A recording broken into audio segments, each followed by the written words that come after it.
uninhabited Pacific Islands. One will be inhabited by 14 British men, while a separate island will be home to 14 British women. Will it be brute power or mental strength that wins the day? Fine.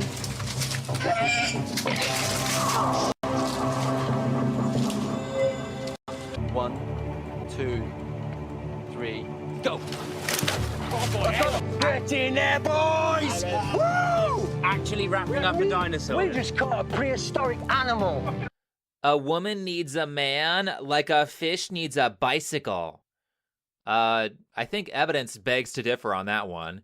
Sure, it's one thing to say that in a nice air-conditioned office, but I don't think I have ever heard a feminist point out the inconvenient truth that men almost exclusively work all the dangerous and important jobs that keep society running. I can survive without a New York Times journalist, but I don't think I can survive without indoor plumbing, electricity, or a roof. I find it curious, though, that feminists love to proclaim how independent they are from men on their computers and cell phones that were invented by men, which brings up the question of equality. Are men and women equal? The answer to that is no. The reason for that is that men and women are two different things that you can't compare one-to-one on their actual value to society. Equal is the wrong word. The correct word is necessary. Food and water are not equal, but they are both necessary. Each serves its own role. The same is true for men and women. There are things that women are naturally better at, and there are things that men are naturally better at. When it comes to raising children, men are far better at setting boundaries. Women are better at emotional development. Taught to kids without fathers, they are often all over the place and can't contain their behaviors. Taught to kids without mothers, they are often emotionally dead. What we have seen with feminism, though, is an overpromotion of women followed by a complete lack of respect for what men contribute. And well, I think this show is the perfect example of why feminists cannot survive in their fantasy world without men. For those of you who haven't heard, this is the wonderful experiment in gender equality called The Island with survival expert Bear Grylls. 14 average men versus 14 average women on 2 different Pacific islands for 6 weeks. Both groups have their clothes, 2 water canisters, and some other basic supplies like 3 machetes, 8 fishing hooks, and a first aid kit. They also had 2 days of survival training and were not supposed to do any other practice. So who will be the superior survival team? The men or the women? Obviously, both teams had it rough, but my experience watching the show was, yeah, men had it difficult, but they worked hard and pulled through. The women, however, was just a never-ending story of misery with one bad thing happening after another. They were clearly not able to survive without men, much to the anger of feminists who complained about this season. Let's get into the fun. So the first challenge of the island is to find a beach to set up camp. It's a lot safer to be on a beach where you can see everything than it is to be in a forest full of snakes and crocodiles. Let's see how the men handle this challenge. It's 4 p.m. With only 2 hours of daylight remaining, the men's priority has to be finding a safe place to shelter for the night. Paul thinks the group's best option is a beach. I personally want to just plough on and make it. I mean, it's going to get darker in here quicker than it is on the beach. Paul pushes on, despite the group's growing dissent. I found the sea. Ah. Ah. So that was quick. A few hours of intense stress, everyone pushed through, and they all made it on the first day. As for the women, their story is a little bit more complicated and requires more than a single clip to discuss. Their first mistake was that they decided to split up.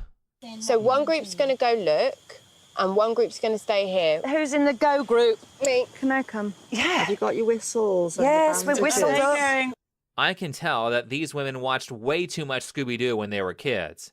You never want to split up when you are in a dangerous situation. Even Bear Grylls says it's a bad idea. Splitting up your group is a high-risk strategy. The show says they split up to protect a fire they made the previous night.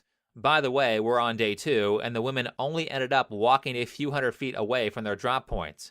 Also, you can take the fire with you. Not to mention, you would either have to move the fire or make a new one anyway when you found a new camp. Did they think about this for more than 10 seconds? However, I will be fair and point out that some of the women said this was a stupid idea. Hold on a minute. You think that you can walk right round this island? We in the don't water? know anything. I think this decision has been made a little too quickly. But they split up anyway. On this first trip, they find a beach that isn't that great, and they come back. So that was all well and good, but now with that success, they are a little bit more confident about their bad decision, and they split up again. One of their previous dissenters, Jamie, joins them this time. More desperate than ever to get out of the jungle, the women are sending out another search party to find a beach camp. 7 women volunteer to join Fee on the trek, including furniture maker Kate. Abby, Fran and 3 others stay behind in their temporary camp to keep the vital fire alight. If you watch the show, what you'll find with the women is a lot of feminist notions of independence. You have to understand that the independence we experience in the West is a luxury. Being by yourself in a survival situation or in any dangerous situation is stupid. There is power in numbers. The more people you have, the more people you have to fight and solve problems. You also have to understand that literally no one in civilization can survive on their own. There may be a couple of outliers, but outside of them, no one is capable of surviving on their own without using tools or knowledge that other people have invented or discovered. True independence is a myth. However, I do think it's funny when a feminist screams about how she is strong and independent while her ex-husband is paying her child support and alimony, or she's on welfare. In civilization, we rely heavily on the functioning interactions of people who have different useful skills. If those systems fail, most of us are screwed. If that happens, people are going to find out just how dependent they are on everyone else. If you want to succeed, your goal in life is to team up with people who serve a role that is complementary to yours. That's what works. What doesn't work is trying to do everything by yourself just so you can say you're independent. Independence or self-reliance is not about doing everything by yourself. A person who is independent is someone who pulls his own weight instead of being dependent on the group to pull his weight for him. That is what we should be striving for. Getting back to the show, this is the point where things start to go downhill for the women. Remember how the guys found a beach in a few hours? Well, the women are on day 2, they split up, they found a beach, but the search/expedition party gets lost on the way back. I'm used to being in forests, and I'm not going to be really happy if people start telling me I'm going the wrong way. Yeah. The most important thing is that we go in a straight line. Now, honestly, I have no idea if this is right, but we've made a plan, so we've got to stick to it. This is actually the opposite direction. We're going back towards the beach. The expedition party are deep in the jungle interior and have mistakenly headed north in the wrong direction from their temporary camp. Now completely lost, they're doubling back on themselves. Now all kinds of problems start occurring, the most obvious of which is that it's very hard for beginners to navigate a forest without walking in circles, and their forester was useless. Which means if they are lucky enough to find a beach, they have to navigate back to the camp and then navigate back to the beach. They just turned one trip into 3 trips, making their gamble 3 times as hard. Problem number 2. The team who is at camp basically can't do anything like work on a shelter, so their time is wasted. In nature, you do not have the luxury of wasting time. If you watch the show, you'll see that downtime is a very consistent problem on the women's team. But here is the biggest problem in this event. Each team got a doctor and some kind of medical assistant. Dr. Piers was the doctor for the men's team, and his assistant was Barney, who is a paramedic. On the women's team, we have Dr. Belinda and her assistant, Lauren, who is a nurse. The problem is that the team's only doctor and only nurse went to go find a beach, while back in camp, a team member, Fran, is dying. Becky! I'm coming! Call the medics! She's gone! Fran's fainted! Out at sea, my safety response team are assessing 24-year-old Fran. After 5 days without anywhere near enough water, Fran has succumbed to dehydration. Now, I will give Fran credit because she did tell the medical team not to give her any extra nutrients so she wouldn't have an advantage over her other team members, which is pretty brave, but I keep thinking, how could you be so disorganized that you wouldn't think to keep someone with medical experience in each group? I understand that they have a medical staff on call, but it still takes a while to get there, and if there is any intense emergency, then the person who gets hurt is basically dead.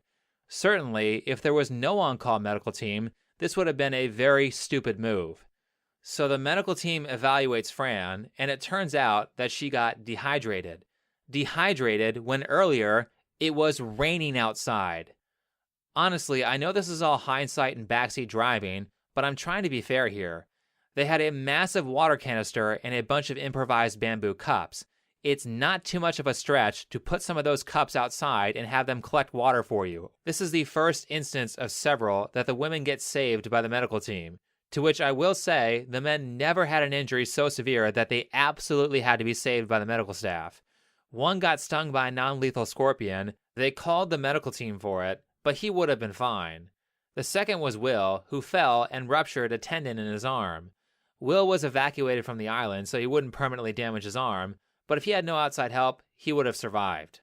The women, however, were saved multiple times by the medical staff, which I will get to, but let's continue with the story. The situation with Fran gets resolved, and the expedition party still has not gotten back after like 3 days. Convinced they're close to camp, Georgie and Lauren go ahead to recce their surroundings. We're just looking. Go back to where we are. No f***ing way. Can't be. We are. The expedition party have spent all day in the searing heat, only to find they've walked in one big circle, back to Coconut Beach. So the camp party decides to go search for the expedition party, and they do the one extremely obvious thing that the expedition party could have done, which was follow the coastline. The women at camp are finally taking their fate into their own hands. They haven't found us, so we've got no alternative but to find them, because we've stayed and we've waited, I don't even know, 2 days, 3 days to be rescued. Now we have to just go and blow our whistles madly to see if anyone's hearing us, and that's what we're going to do, that's the plan. Unaware of the expedition party's whereabouts, the 5 women are searching the coastline. After everyone got off the boat, they didn't actually make it that far into the forest. And yes, everyone knew that because of the first search party. All the women who got lost would have had to do was walk the coastline and blow their whistles, and they would have easily found the camp. And I say easily because the camp party was able to find the expedition party within a few hours of walking the coastline. Even if they walked the wrong way, it probably wouldn't have taken more than a day.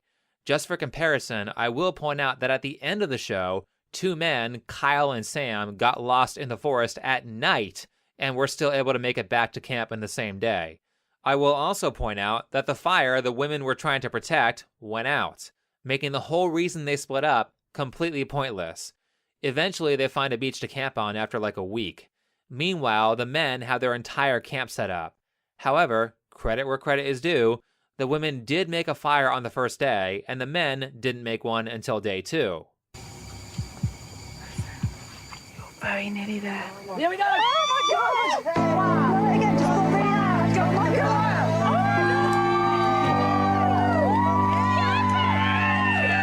I don't want to sound too cocky too early. No, I don't think we should. I don't think we should at all, but right now, We're winning.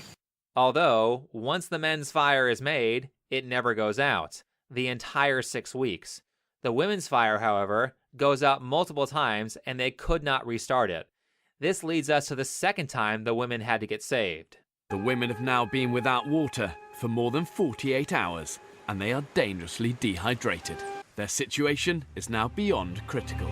Medical advice is that the castaways are now so critically dehydrated that within a few hours, their lives will genuinely be in danger. So really, I've got no choice but to intervene. And the women will be given a working bow drill set. So we have women cheering about how they are doing better than the men by making their first fire so quickly, but shortly thereafter, in the first week, one of their team members, Fran, would have died without medical assistance, and by week 2, their whole team would have died of dehydration because they didn't have a fire. For reference, you can survive about 3 days without water, but keep in mind that they are on a tropical island that is commonly over 85 degrees Fahrenheit. Dehydration is a reoccurring problem for the women. Now, I haven't mentioned this, but anyone is allowed to leave the island anytime they want. At this point, 3 out of the 14 men have left voluntarily, and 2 out of the 14 women are gone. 1 voluntarily, and Fran from earlier was evacuated because of medical issues. Both teams ended up losing 4 people by the end of 6 weeks, so they were even on that. That being said, let's move on to the next issue.